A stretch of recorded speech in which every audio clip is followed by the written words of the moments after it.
Hey guys, this is a really fun day. It's here. I'm excited. Let's open it up. Don't go anywhere.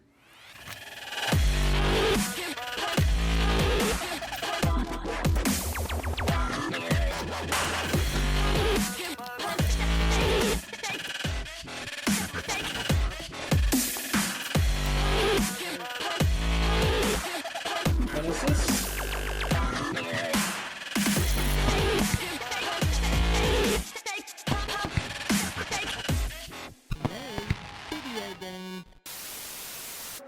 Hey everybody, it's me, Scott Galaxy, with another episode here of The Layman Video Gamer. I've got a couple of games in here that I've been waiting for a very long time. In fact, there was a point there where I thought maybe I wasn't even going to get them, but it looks like they're here. I'm very excited about it. It's for an obscure, it's not obscure, but it's one of the more polarizing consoles slash add-ons, which you'll see here in a bit. Let me just fast forward through this.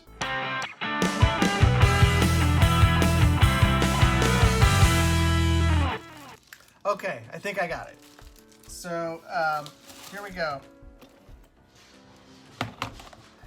This is great. This is Pinocchio for the Sega 32X. This was a game that just was never released for the system.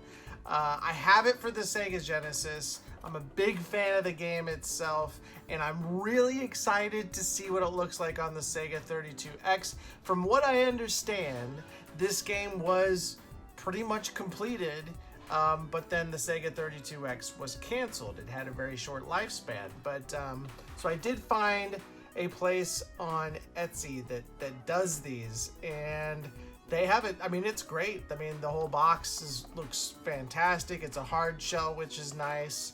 And then of course you've got the game. There is no manual, which is fine, but that's pretty cool. So I cannot wait to play this one. I'm actually even more excited to play this one. Sorry about the light there. Now this is X-Men Mind Games. This is also a game that was unreleased. It was actually not even finished for the Sega 32X. It was one that most people were really looking forward to. It has a very interesting kind of viewpoint on this one. You'll have to see it. I'll show you what it looks like. But again, nicely done on the box. And I would have bought this had it come out back in the day. It just never did, like I said, but that's super cool. So I'll let you know. Let's pop them in. We'll pick one. We'll pop it in, see what it looks like. But let's go pop these in. Let's go play these. All right, first up is X-Men, and you can see right away this takes you right into this 3D kind of world. I'm not a big fan of the angle of the 3D, but it is what it is, and it certainly is outside the box thinking and using the 32X for what it was meant to, right? So this was an exclusive for the system. You play as Bishop. He is the only playable character in this version of the game, and essentially you're just fighting a bunch of ninjas. Word has it that there was a playable version of Wolverine at some point. At least the developers were working on that, as it showed up in a magazine promoting the release of the game, which was supposed to be, I believe, in 1995 or 1996. I believe right before Christmas of 1995, if I'm not mistaken.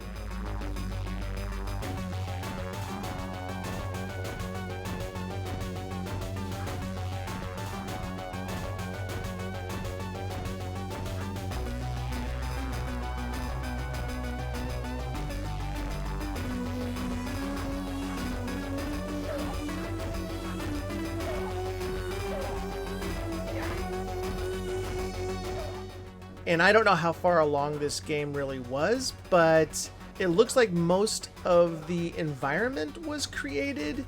And of course they've got the ninjas here. And the reason I'm wondering how far along it is because the gameplay itself is difficult. And it is at times hard to figure out if you're on the same plane as the person you're trying to hit. It does take some getting used to, but they are missing a lot of enemies.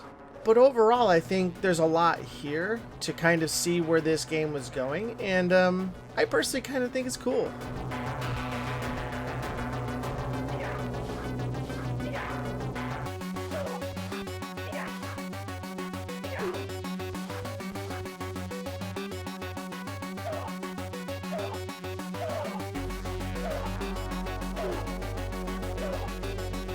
Now, if you're looking to get this game on an emulator, I don't know if many of them. I knew initially it wasn't something that you could run on an emulator. A lot of them didn't run this game, I should say.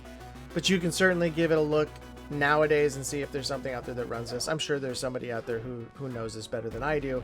I preferred the hard copies myself to play it on the actual system, thus the reason I'm showing you this today. Now, there are a number of levels in this particular prototype. It does show levels for, obviously, Bishop.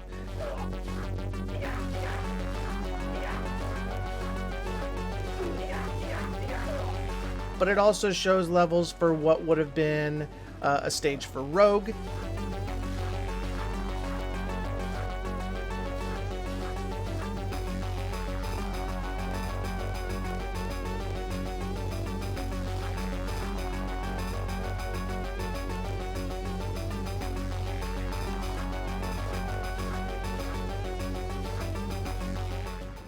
And also for Iceman, and maybe there would have been something specific for Wolverine as well. But again, these are all kind of built out. They've gotten pretty far. It just never got to completion. And hopefully we'll get a more developed game down the road. Who knows? We can all wish.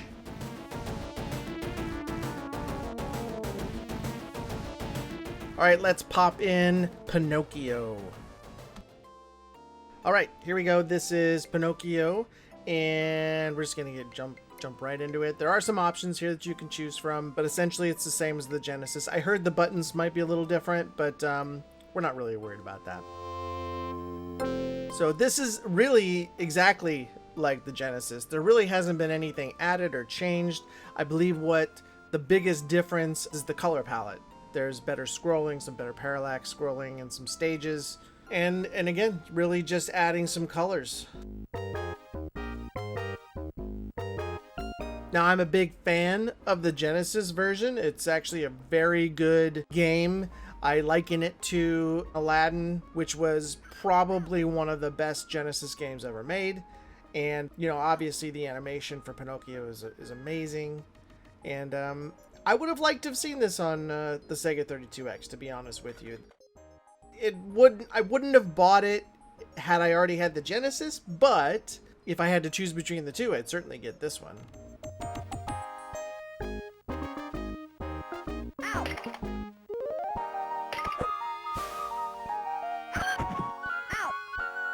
Now, there are some things that you won't find in this because, again, it is a prototype, although I believe it's pretty close to finished, if not completely finished. But there isn't any copyright information on the title screen, and the options menu doesn't silence any music. The staff credits are slightly different, and in the main game, the HUD lines on the top of the black bar doesn't exist in any version of the Mega Drive or Sega Genesis version. But let's take a look. Let's just put this side by side with the Genesis version and see what it looks like. You tell me if it's better.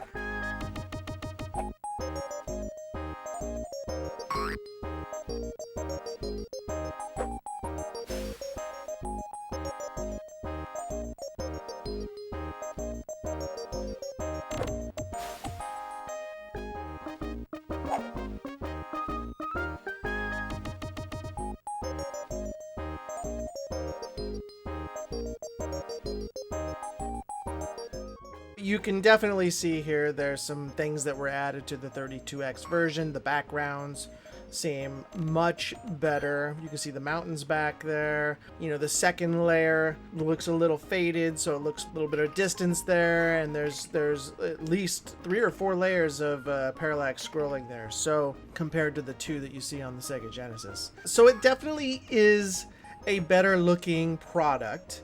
There's more details in it for sure, but overall the animation's the same. And if you didn't put them side by side, you probably wouldn't notice any of these differences. So again, if I had an option between the two, I'd definitely go with the 32X version, but I would be pretty darn happy if I had the Sega Genesis version, which I do.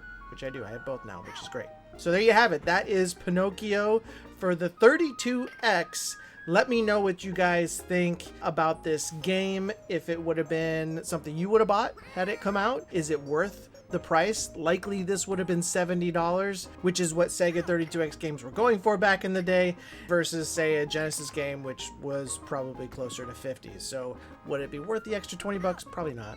Probably not, but let me know what you guys think. Thank you for stopping by. Before you go, please hit that subscribe button and that bell, and we'll see you on another episode, hopefully on another episode of The Layman Video Gamer. Talk to you guys later. Bye.